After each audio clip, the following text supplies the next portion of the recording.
काही प्रॉब्लेम असेल तिथे तर सोडवू आपण तो. नाही नाही, क्लिनिक मध्ये काही प्रॉब्लेम नाहीये.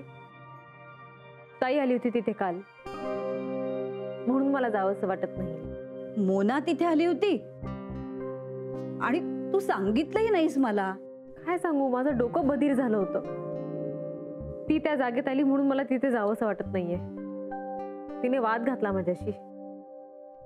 वाद कसला, भांडली ती माझ्याशी. काय काय बोलली ती? ती ईशाशी दळवींकडे जे वागली त्याबद्दल खरं तर सॉरी म्हणायला आली होती. पण तू तर ओळखतेस आपल्या ताईला, ती काही इतकी साधी सरळ नाहीये.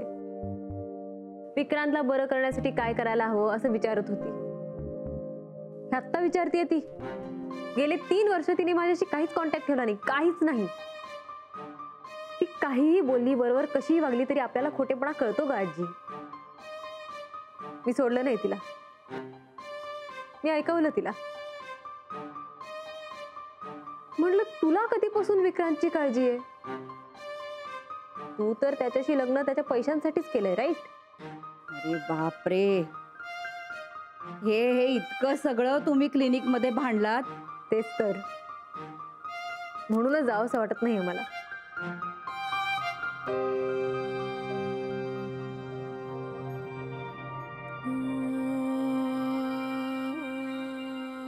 Hello sir. हॅलो. या ना, बसा. अरे बस बस बस.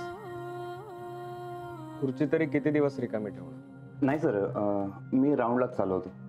अच्छा, या तू.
सर, सगळं ठीक आहे ना? All okay? हो. तुम्ही बसा, मी आलीच.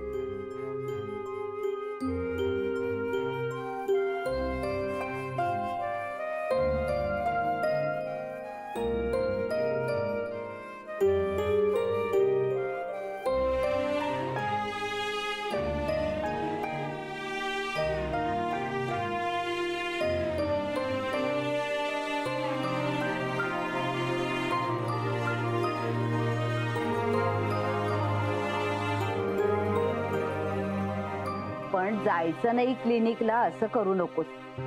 शेवटी ते तुझं काम आहे. आणि अगं, आत्ताच तर कुठे सुरुवात केलीयस तू? हो ग आजी, पण सारखं सारखं येतंय ते डोक्यात. का करते ताई असं? मला खरंच कळत नाही. उगाच खोटं खोटं प्रेम दाखवायचं आणि मग नंतर फणा काढायचा. काय करावं या ताईचं? मी तुला एक गोष्ट सांगते. युधिष्ठिर धर्मनिष्ठ होता म्हणून त्याला स्वर्ग मिळाला, आणि दुर्योधनाला रणांगणावर मरण आलं म्हणून त्यालाही स्वर्ग मिळाला. देवानी दोघांची परीक्षा घ्यायचं ठरवलं. त्यांच्यावर एक कामगिरी सोपवली. युधिष्ठिराला सांगितलं, तू पृथ्वी तलावर जाऊन एक वाईट माणूस शोधून आणायचा. आणि दुर्योधनाला सांगितलं, तू चांगला माणूस शोधून आणायचा. झालं, दोघ जण गेले आपापल्या शोधाला. काही काळाने पृथ्वी प्रदक्षिणा करून दोघ जण परत आले. दोघही रिकाम्या हातानेच परत आले. देवाने त्यांना विचारलं, काय झालं, कामगिरी पूर्ण झाली का? तेव्हा युधिष्ठिराने सांगितलं, त्याला वाईट माणूस सापडलाच नाही आणि दुर्योधनाने सांगितलं त्याला चांगला माणूस सापडला नाही. काय काय महत्व आहे या गोष्टीचं? तूच सांग ना. अगं सरळ आहे. प्रत्येकाची नजर वेगळी असते. आपण ज्या नजरेने बघतो तसंच जग दिसतं. आता तू जसं जगाकडे बघतेस तसं मोना नाही बघू शकत. तू जसा विचार करतेस तसा मोनाला करणं शक्य नाहीये. मग कशाला एवढा त्रास करून घेतेस बाळा? हा, यू आर राईट. खरंय तुझं. हो ना. उठ मग, कामाला जा. चल चल उठ.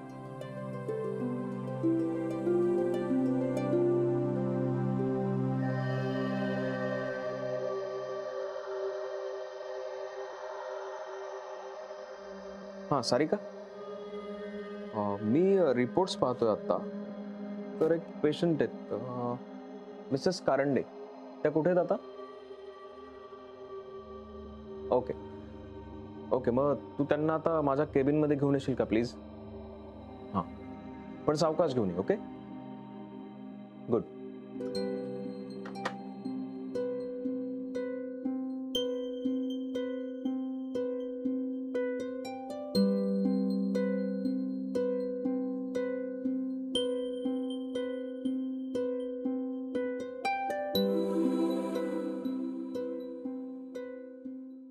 या बस, सावकाश सावकाश, रिलॅक्स. डॉक्टर विक्रांत, तुम्ही परत आलात? तुम्ही इथे नाही आहात असं सांगितलं होतं आधी आम्हाला. आम्ही आलो होतो ना तेव्हा. पण आता तुम्ही आलात, तुम्हीच करणार ना माझी डिलिव्हरी? बघू आपण. आत्ताच काही सांगता येणार नाही. तुमचा डावा हात दाखवाल जरा.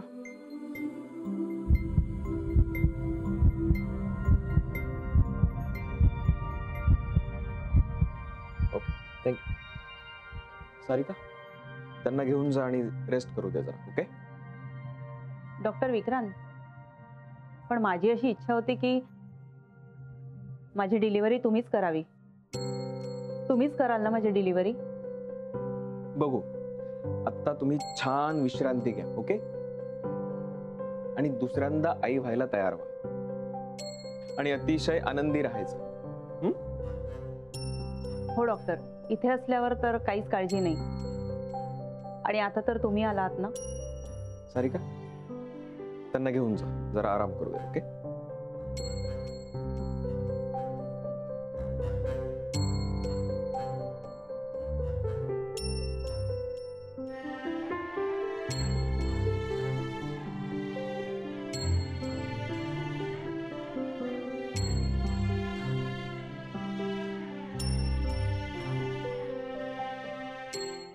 आत्या, माझ्या केबिन मध्ये ये ना लगेच प्लीज.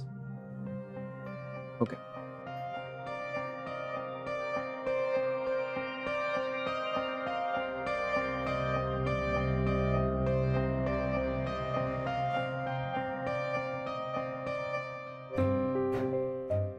काय झालं विक्रांत, तू बोलावलंस मला? हा, मिसेस कारंडनची डिलिव्हरी डेट कधी आहे? परवाचीच ड्यू डेट आहे. परवा? नाही नाही आत्या, आपल्याला आजच सीझर करायला हवंय. मी तर म्हणेन आत्ता करायला हवंय. It's urgent. You please be relax. शांत हो. रिलॅक्स? आत्या, त्यांच्या किंवा त्यांच्या बाळाच्या जीवाला धोका आहे. आपण आजच सीझर करायला हवंय, आत्ता. ओके ओके, मी आहे ना. मी पा तुम्हाला सिरियसली घेत नाहीये सर. असं नाहीये पण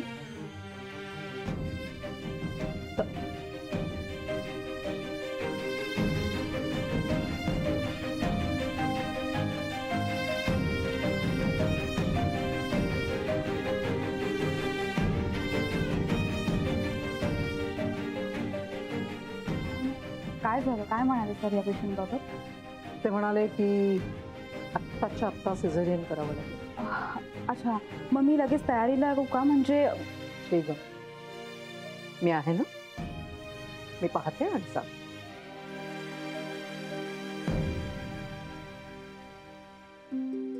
डॉक्टर मानसी, लंचचं काय?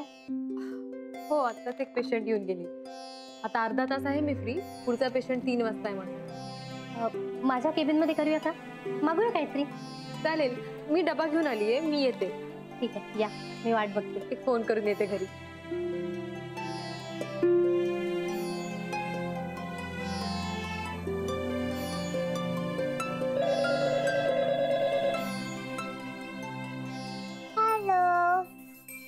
इशू, तू कसा काय फोन उचलला बेटा? मम्मा. ओ बेटा, जेवलं का माझं बाळ? हो आजी आजोबा पण जेवले, मी पण जेवली. Very good. काय काय खाल्लं तुम्ही? वरण भात. आणि मम्मीने केलेला पोळीचा लाडू नाही खाल्ला? खाल्ला, खूप छान होता. थँक्यू बेटा. तुला आवडलं ना? मम्मा खुश? मम्मा तू जेवलीस का? नाही ना बेटा, मम्मा कामच करत होती. आता जेवणार मम्मा. नीट जेव, सगळं संपो. काय टाकायचं नाही, समजून का? खाली पी, त्याचा हात धु. ओके? हो बेटा, मी असंच करेन. थँक्यू. Bye mamma. बाय पिल्लू.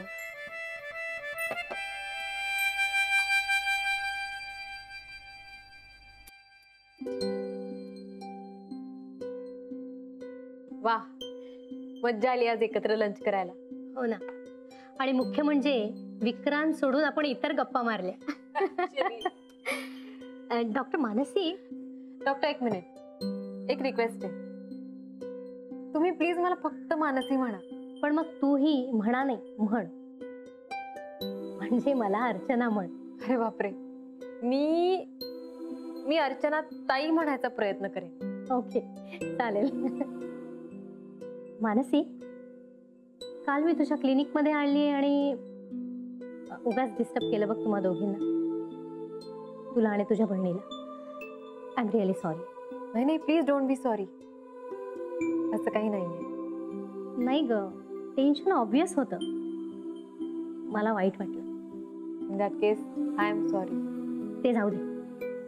मी काय सांगते मानसी, तुझ्याशी विक्रांत बद्दल डिटेलमध्ये बोलण्यापूर्वी मला त्याच्या डिप्रेशनचं कारण समजायला लागलं आहे असं वाटतंय. अर्चना ताई, तुला जे जाणवलं ते फक्त हिमनगावरचं टोक आहे. त्याच्या खाली खोल खूप काही दडलंय. हिमनग जसा 7 पट पाण्याखाली असतो ना, तसंच आहे. ह्यावर आपल्याला सविस्तर बोलणं गरजेचं आहे. बोलू आपण. हो, ऑफकोर्स. चला, 3ला 5 कमी आहे. आता माझे छोटे छोटे पेशंट्स यायला लागतील. हो, शुअर. भेटू लवकर.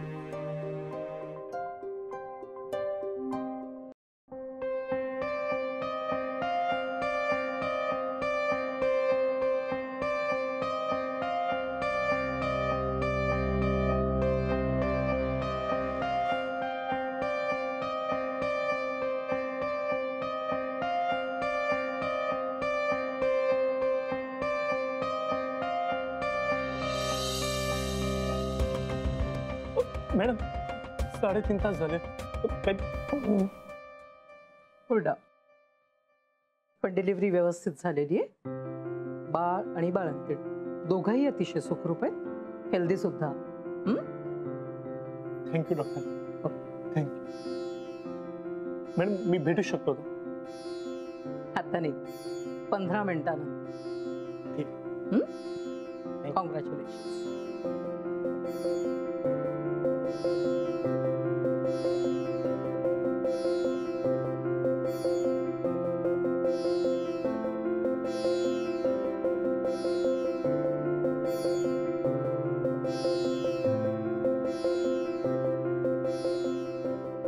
सारिका, कळलं असेल तर कॉफी पाठव. ओके.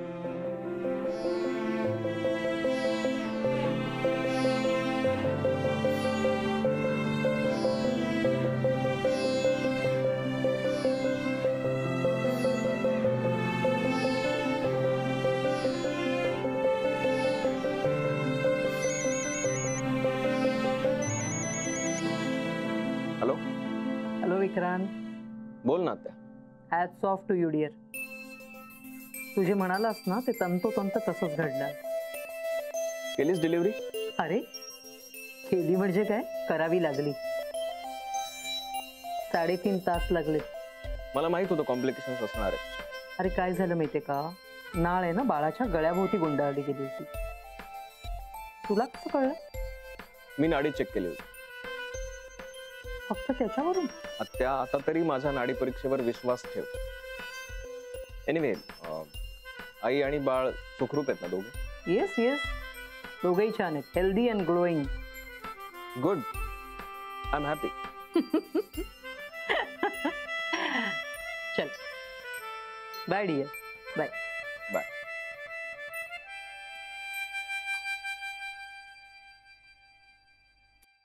हा मुलगा डिप्रेशन मध्ये आहे असं कोण म्हणेल?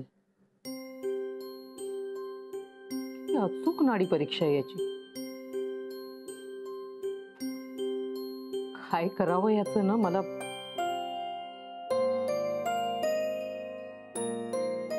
मानसीला सांगायला हवं, तिला नक्की आनंद होईल.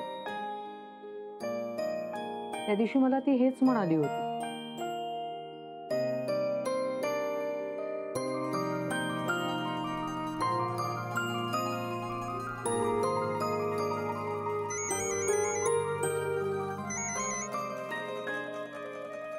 हॅलो.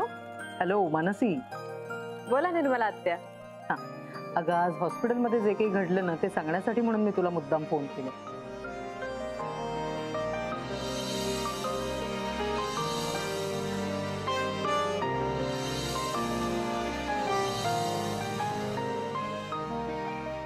वाव, ही खरंच गुड न्यूज आहे आत्या. खरे तुला सांगू का, मला असं वाटतंय तो परत नॉर्मलला येतोय की काय असं वाटतं. हो, म्हणजे अजून बराच टप्पा गाठायचा आहे आपल्याला. पण जर त्याच्यात बदल होत असेल ना आत्या, तर मला वाटतं आपण सगळ्यांनी एकत्र येऊन प्रयत्न करायला हवे. खरंय तुझं, पण आपण फक्त सपोर्ट करायचा. नाही, प्रत्यक्षात जी काही ट्रीटमेंट देतील ती डॉक्टर राजहंसच ना देऊन देत. नाही तर असं व्हायचं ना, too many cooks spoil the dish, असं नको ना व्हायला. Yes yes, absolutely correct. हा, आणि हे बघ, आपल्या दोघींमध्ये जे काही बोलणं झालं ना ते दुसऱ्या कुणालाही कळता कामा नये. हो आत्या, हे पण करेक्ट.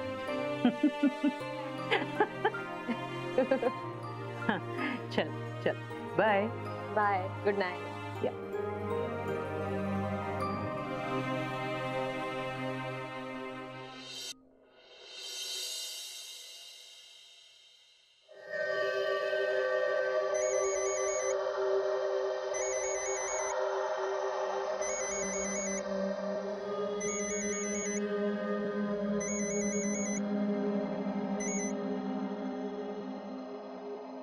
Good morning Vikrant.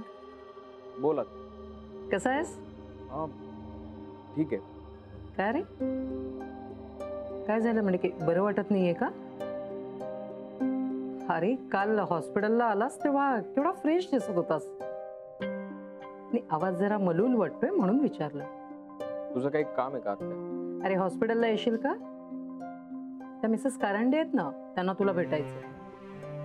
नाही, कारण त्यांना काल मी म्हटलं ना की तुझ्यामुळे त्यांच्यावरचं संकट टळलं म्हणून. नाही नको, त्यांना माझा नंबर द्या हवा तर मी फोनवर बोलतो. अरे का, ये ना. हे बघ, त्यांना तुझे आभार मानायचे. तुला आठवतं त्यांची पहिली डिलिव्हरी तूच केली होती, त्यामुळे दुसरी डिलिव्हरी तूच करावीस अशी त्यांची इच्छा होती. बघूया, येतो. नक्की येशील ना? नाही म्हणजे मी त्यांना तसं सांगते. हा, येतो. वाट बघते. बाय.